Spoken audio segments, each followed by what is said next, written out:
Y'all, what's good? So we back with this video, you feel me? NFL players who let themselves go. I might be on this video. Oh, wait. Damn. It said you had to make the NFL. All right, see, what happened was I really was supposed to be in the NFL about a couple years ago. But then with drug policies and all of this, I just decided to go otherwise and just try to make my dreams come true on YouTube, as you can see. So then I done lost a bunch of weight, you feel me? So I done lost about probably like 150, 200 pounds of muscle since then. So, I mean, if they don't exclude only NFL players, I might be on this list. You never know. But anyways, you see, I got the Steve Smith jersey on for the video. Hey, no gets classic than that. All y'all real OGs, NFL fans, y'all already know who Steve Smith is, you feel me? Charlotte area, you gotta represent, you feel me? So, these players who let themselves go should really be a damn shame of themselves, the ones who damn getting exploded, you feel me? Because you at the pinnacle of your career. I mean, I guess I feel them if they want to sit here and just eat how they want to, don't want to work out no more because they've been doing that their whole life like I was, you feel me? The reason why I got so skinny. But nigga, how you gonna let yourself get obese, though? You feel me? You went from being a professional athlete. That's what I'm saying. And I see so many damn offensive linemen and shit go from being 300 damn pounds to being like 225 and chiseled. And you damn think there was a linebacker in the NFL. You feel me? So I guess we're gonna see who these players that became fat asses and lazy asses and ain't get off the damn couch. So we're going to see who y'all couch potatoes is today. All right, let's see who these fat asses became, you feel me? One NFL player became 600 pounds. Another became an armed robber. That's not even the worst of it all. These are the NFL players that let themselves go. Jamarcus Russell came into the NFL, signing a contract worth around $70 million. But it wasn't even about the money to him. It was about the cheeseburgers. Jamarcus was a star athlete in high school and college, where he became a legendary quarterback. At LSU, he got better each year, throwing over 6,000 yards and 52 touchdowns. But the 2007 Sugar Bowl game is where Jamarcus let the world know he belonged in the NFL. That game, Jamarcus threw and rushed over 350 yards, scored 3 touchdowns, and was named MVP for the win. And there was one person watching in that crowd that mattered more than anyone else. Oakland Raiders owner Al Davis. He saw what Jamarcus did and wanted to draft him number 1. So he did. But as soon as Jamarcus... Let me pause this. Let me give y'all a little fun fact of Al Davis and Jamarcus Russell. Jamarcus Russell's ass, he came into the league a damn cupcake already. He came into the league chubby McChubs. Then this nigga had no work ethic. This nigga came into the league, didn't even play a snap, and already was demanding to negotiate a new contract. You ain't played one down, but he's a smart nigga. Because if you want that money, I'm doing the same shit. You feel me? I'm doing the same thing. Because I'm chasing that bag. That's what I really should have did. I should have just made it and then played like a couple years, got them millions, and then left. That's what I should have did. But that's where I messed up. You feel me? But he went and got that bag, and he did not give a fuck. They sit here and gave him damn blank film. His coaches told him, watch this film. Tell me what you think about it. The CDs were blank. And this nigga said, oh, all right, yeah. Took him home. The next day they said, all right, how was film? How was tape? He said, oh, it was good. It was good. The blitzes was looking good. I like them. Now, how much dumber you gotta be, nigga? Just pop in the tape. You feel me? Only thing you had to do was pop in the tape. You didn't have to do anything. Like, all you had to do was pop in the tape for 5 seconds. You didn't even have to really read the blitzes. Just look at the first 2 and the last 2. And then be like, and look at one middle one and be like, I like 42 edge blitz, you feel me? Or I like cover 3, you feel me? I don't know, you feel me? But then you could say, I'd like this too, and it was in the middle of the video, kind of seemed more believable. But if you would at least popped it in, you would have realized that it damn was blank, nigga. Like, how much dumber you gotta be? Like, that's like cheating. That's like getting caught cheating on a test when the teacher already gave you the answers, nigga. Like how much more dumb you gotta be, bruh? Like, he's just like the example of one of my homeboys. My homeboy got caught cheating on a test because he had test A and our other friend had test B. He didn't know that they was 2 different tests. He was just copying A, B, C, D. But I would be like, all right, I give you a pass because you didn't know. Nigga, your answers was F, G, D, and E or whatever. His is A, B, C, D. Why the hell do you think y'all be the same answers? And he got caught cheating. Dumbass. And that's how Jamarcus Russell did. All right, I'm back, y'all. My fault. My camera died, and it's really kind of pissing me off, so I'm on one already. So I'm not going easy on none of these fat fucks all no the problems more. Came out. He refused to study or practice unless he was paid a contract he wanted. So the Raiders rearranged the deal and gave him $68 million. You'd think this would be enough money to play the sport you love for a living. But when Jamarcus joined the team, he wasn't prepared for games and looked out of shape on the field. The man was 185 pounds in high school, but within just a couple of years, he put on another 8, ballooning up to 265 at only 6'6". This guy is a pro athlete with a 30.6 BMI.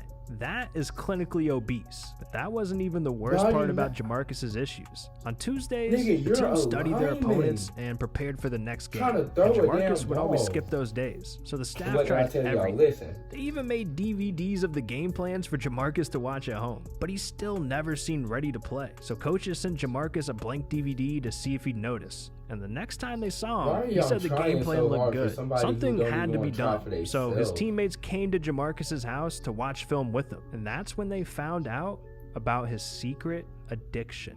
He'd make them bring 10 Wendy's cheeseburgers as a bribe to watch the film. And when the organization found out, it all made sense. They just paid a 300-pound man tens of millions just so he could eat his way out of the league. So they released Jamarcus, and he finished his career with more interceptions than touchdowns. Fast forward a few years later, and he attempted an NFL comeback. But would you want someone on your team who ate their way out of the league? No? Well, neither did anyone else. But at least Jamarcus didn't end up millions in debt like this next NFL player. Imagine going from a $60 million contract, graced with the cover of Madden, to being $1.5 million in debt. That's exactly what happened to Vince Young. It all started when Vince was drafted to the NFL back in 2006 with the number 3 pick. He signed a $25 million contract before ever stepping on a pro field. But Vince turned into one of the biggest busts of all time. In college, Vince was setting records, being the first player ever to pass for 3,000 yards and rush for 1,000 yards in a single season. Just think about this. Lamar Jackson didn't even do that this year, and he's the fastest player in NFL history and a face of the league. But even though Vince was a legend in college, once he made it to the NFL, he realized it was way harder to be in this league. By his 3rd season, he was nothing more than an average quarterback. In fact, he threw more interceptions than touchdowns during his 6 years in the NFL. So he lost his love for the game and retired in 2011. But hey, at least he walked away with $60 million.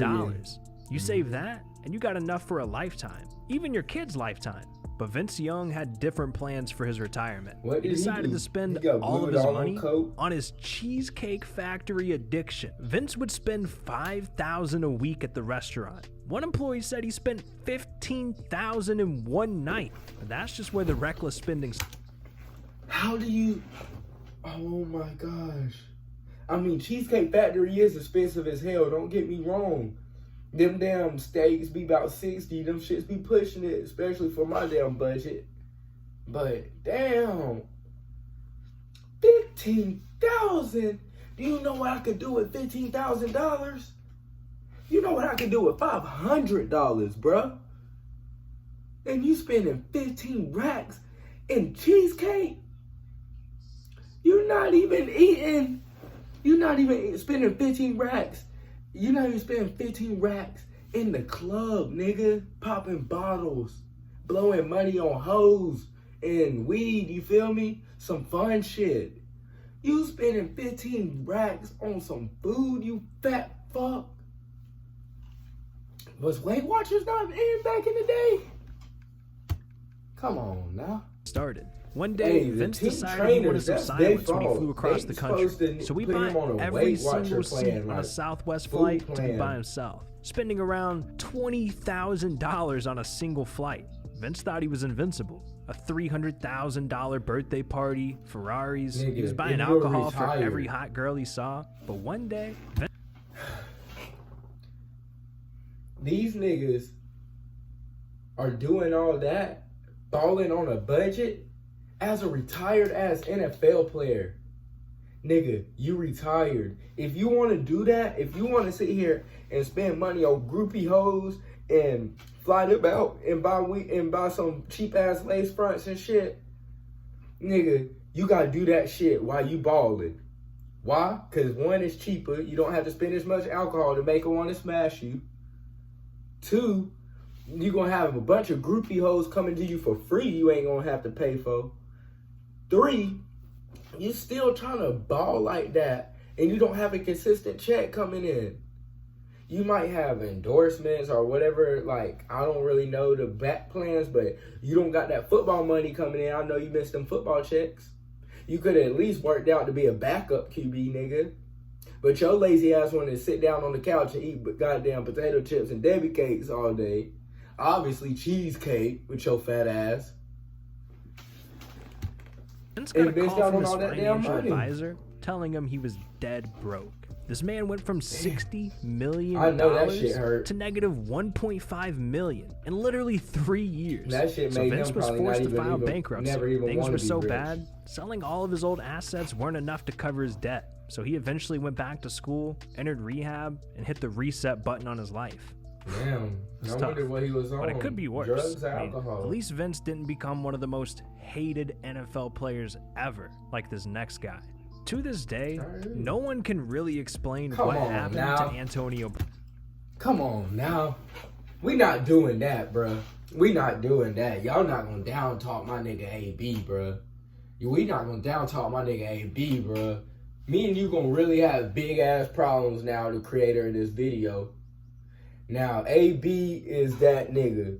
AB was one of the best receivers in the league. Yes, his antics off the field hurt him tremendously.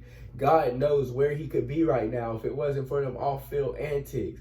But don't do this to my nigga, because my nigga just won a Super Bowl last year. Don't count my nigga out. My nigga's still balling. And he's going to have a whole training camp this year, OTAs, preseason games. He's going to be able to learn and get down pat the playbook.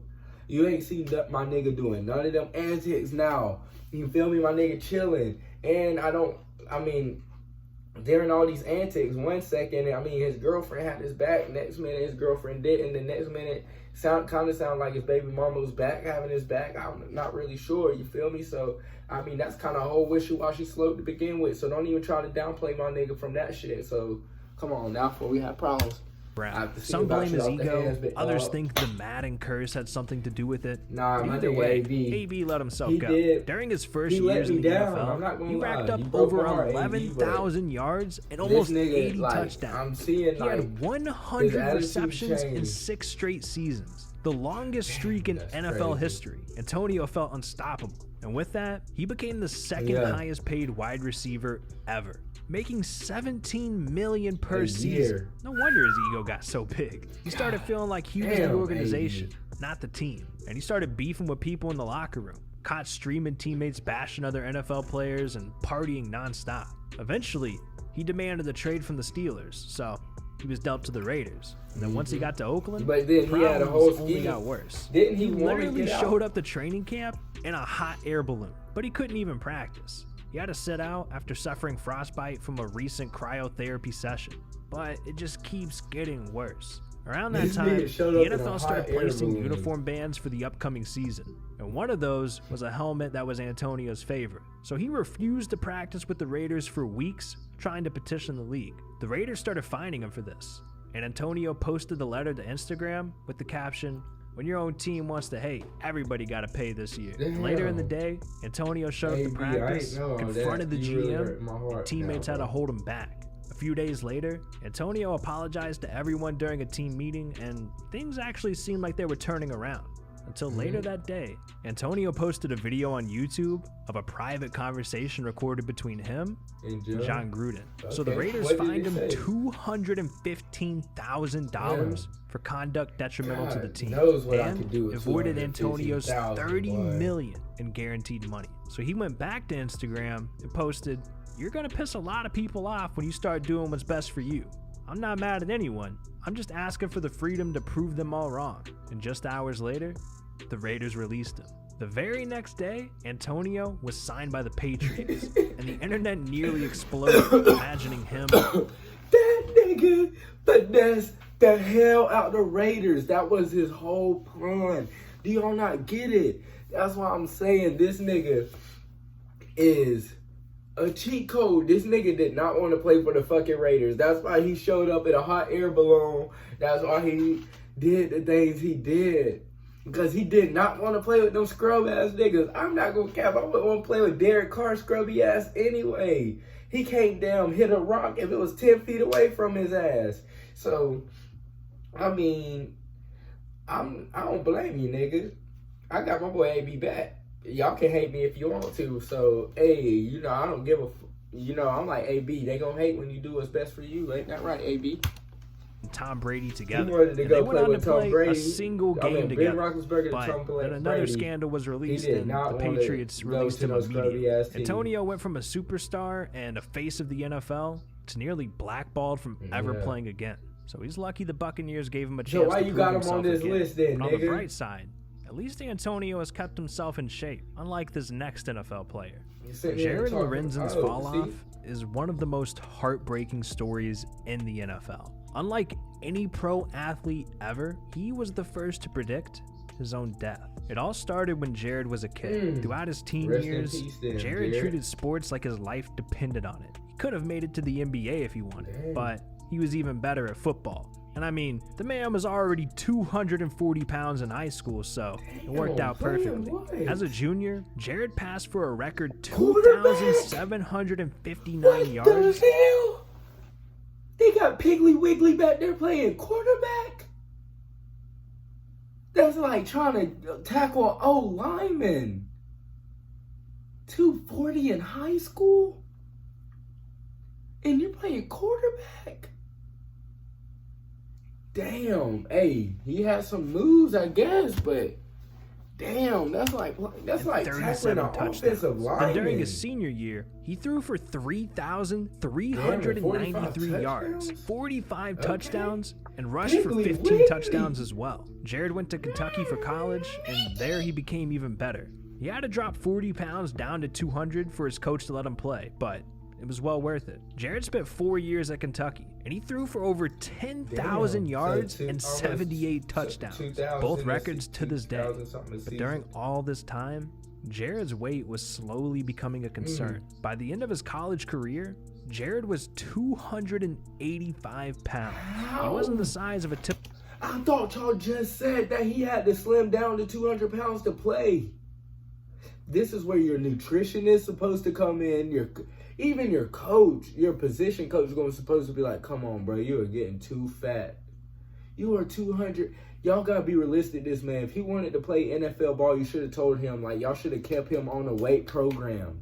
That's y'all's fault. Y'all let that man get too damn big, quarterback, bro. So no NFL team wanted to draft him. He signed to the Giants as a free agent, but they already had two solid quarterbacks. So Jared didn't get much of an opportunity. He eventually joined the Colts, where he only played that preseason. Crazy. After playing 4 games through 3 seasons, Jared decided the NFL just wasn't for him. And in 2011, he became a GM of the Northern Kentucky River Monsters. Look at his fat he still preferred being on the field, so the team let him become their quarterback. And that year, Jared threw for 81 touchdowns and 1 MVP. He played a few seasons, but injuries got the best of him. And when he retired in 2013, the man was well over 300 pounds. Not long after he retired, his wife divorced him, and it sent him into a spiraling depression. The only comfort he had was food. The years went by. Jared kept eating. Really Doctors told him he was literally killing himself, but Jared was in denial. Then in 2019, Jared looked at himself in the mirror, hopped on a scale, and hated what he saw. So he started filming a documentary called The Jared Lorenzen Project. And during the first episode, he was nearly 600 I'm pounds. telling you, bro. Jared wanted to use this opportunity. Now let me pause this. All right, so no jokes, like being real shit. Half of these people who let themselves go, like y'all sit here and be picking on and bullying, bro. But real shit, they going through some real life problems.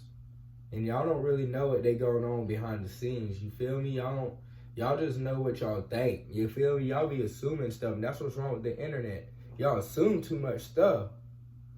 And people really be going through real problems. And they really be depressed. And you wonder why they eat the way they do. Because ain't no way nobody wants to be 600 damn pounds. You can't breathe right. You don't look right. Like,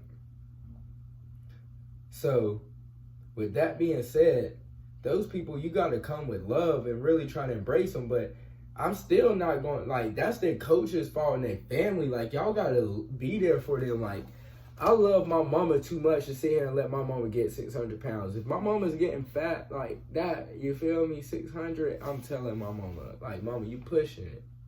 You feel me? Like, I care about your health. Like, you got, like, let's go walk. Let's go outside and do this. Like, we got to crawl before you can walk, but we got to start somewhere. You feel me? But no one was there to help him. You see, his wife left him when he... To inspire anyone else dealing with similar issues. He admitted he was eating dangerously and said, "The way I'm going right now, as scary as it is, I'll die in 5 years. If I don't wake up tomorrow, it wouldn't be a shock to many people." Jared was really trying, but one day he felt a pain in his chest. So Jared called his father and said he didn't feel well. They called an ambulance, and when he got to the hospital, doctors found his oxygen levels low, his kidneys were failing, and his heart was enlarged. Damn. Jared lasted a few more days, but even with the doctors doing everything they could, he tragically passed away at 38 years old. Damn, man, he was Michael young. Vick was a face of the NFL. Damn, rest in peace to Jared, though, for real. Like, that's sad, bro, because that's what I like to see. Now, I make fun of a damn piggly wiggly fat motherfucker all damn day if they're damn just lazy as hell and they don't. But now, if you gonna sit here and put in the work, you feel me? I'm not gonna joke on you. You feel me? You spare it. You'll spare the jokes because you actually putting in work to change yourself. But hey, if you sitting there looking like a damn beanbag chair, I'm gonna let your ass know if you're not doing nothing. He had all the potential in the world to become a Hall of Famer. Jared, and in the bro. prime of his career, peace, a bro. scandal he was sad. involved in completely ruined his Yeah, life. Michael When Vick was drafted to the world, NFL, he became one of the rarest players ever. Running a 4.25 in the 40-yard dash, he was the fastest NFL quarterback ever. And that's why in Madden, they gave him the highest overall speed of 95. So not only was Vick a quarterback, he could run the ball better than most running backs. And after 3 seasons, he got the biggest contract in the NFL at the time. $130 million. He was my Seemed life. like I had nothing the could slow him braids down. because Until Iverson people found out and what he Vick, was spending I wore all number these 7 millions because on. of Vick. After receiving a tip, everything. police started I investigating love Vick's Vick, cousin, bro. and eventually When the this trail shit led happened, right to I Michael cried, Vick bro. himself. And what they found was When so this shit happened, I horrifying, cried, sent bro. chills down their Vick spines. was my favorite Instead fucking of football finding player of evidence all towards his time, bro. cousin, they found dozens of injured and neglected dogs owned by Vick. Yeah, that's right. This world-class athlete was spending his free time running a dogfighting ring, going under the alias of Uki. From 2001 to 2007, hundreds of thousands of dollars were being gambled here. And at first when this was found, Vic denied any involvement. But that didn't last long, since, they found the dogs in his own house. So he accepted the consequences, was sentenced to 23 months in prison, and paid over $1 million for care, recovery, and adoption for the dogs involved. Vic went from a superstar football player to a felon. This is what is wrong with y'all. I mean, this is not what's wrong with y'all. This is a valuable lesson for you, especially you youngins. Michael Vick was on top of the world. This nigga was untouchable. He was like, nobody can replace my guy, you feel me? But he was God and football God, you feel me? Like, Michael Vick was the world. Like, I love Michael Vick. Everybody loved Michael Vick, you feel me? I had his cleats, you feel me? Like, and you see what they did to him. They gave him the maximum penalty. They railroaded his ass. I mean, he did it. He did wrong. Don't get me wrong. Michael Vick was wrong. You feel me? I'm a dog lover. I love dogs. Michael Vick was wrong, but they gave him the most maximum sentence that you can get. They were sitting here going, make an example out his black ass, and they sit here and said, I'm making an example out of you, so none of these other black niggas can sit here and think they can do the same thing you doing. None of these black niggas think they can cheat the system. You the most famous black nigga right now, we taking your ass down. And that's what they did. And they gave him the most maximum sentence that they can possibly give him. And that hurt my soul right there. Not just a felon. This dude was fighting dogs, Michael man. Vick, Everyone loves dogs. After this, the public hated Michael Vick. Never hate that but at nigga. the end of the day, the NFL's a business. So even he when wasn't they took him completely off, I banned created from the him on league. Madden. He Y'all had me rejoined the fucked NFL up. and played from 2009 Real to 2015 for the Eagles, Jets, and Steelers. But through all these years, fans protested and petitioned to have him kicked out. And in 2016, when his stats were dropping off, no teams wanted him, he had to retire. This video right here is about Shaquem Griffin, the only player to ever make it to the NFL with one hand. Damn. It's an incredible story, and dude, you're just missing out not watching it. So what are you doing? You ain't got nothing else to do, man. Just click on it. Damn. So that's the end of the video. I appreciate y'all for watching it and helping my dreams turn to reality. Thank y'all so much. Please hit that like and subscribe button. I mean, y'all can hit the dislike button either. I don't give a fuck, honestly. But thank y'all for watching.